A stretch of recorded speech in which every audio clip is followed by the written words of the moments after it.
Hello मैत्रिणींनो, आज बनवणार आहोत आपण पनीर समोसा पट्टी. तर पट्टी समोसा बनवण्यासाठी मी मिरी घेतलेली आहे, चिली फ्लेक्स घेतलेले आहे, वाटाणा आणि शिमला मिरची घेतलेली आहे, मक्याचे दाणे घेतलेले आहेत. आणि आता एका कढईमध्ये तेल टाकून घेऊया.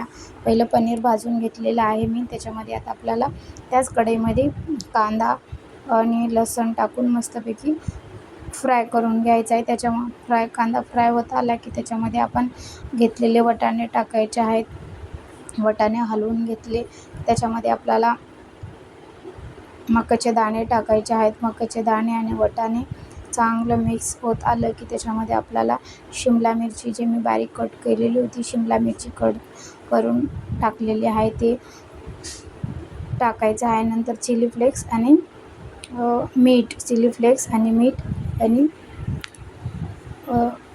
ह्याचं पावडर जे आहे ते पण पावडर टाकले, मिरा पावडर टाकलेले आणि छानपैकी याला एक वाफ काढून घ्यायची आहे.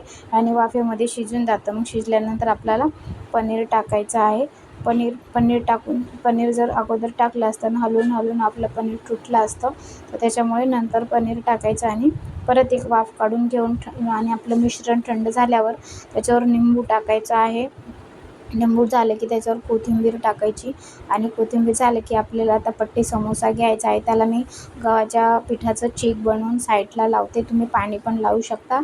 तर मी गव्हाच्या पिठाचं चीक घेऊन असं एक पॉकेट तयार केलेलं आहे आणि त्या पॉकेटमध्ये बसेल तेवढं हे मिश्रण मस्त टाकायचं आणि वरून चीजचे तुकडे टाकून मस्तपैकी हे पॉकेट असे बनवून, असं त्रिकोणी बनवून, ट्रायंगल आकाराचं बनवून आपल्या अशा प्रकारे सगळे समोसे असे बनवून घ्यायचे आहेत. बघा, मी अशा पद्धतीने सगळे पट्टी समोसे बनवून घेतलेले आहेत आणि तेलामध्ये आता फ्राय करते. अशा प्रकारे शालो फ्राय होईपर्यंत तुम्ही समोसे मध्यम आचेवर मस्तपैकी असे सोनेरी कलर होईपर्यंत खरपूस तळून घ्या. छान असा सोनेरी कलर आला की मी काढून घेते.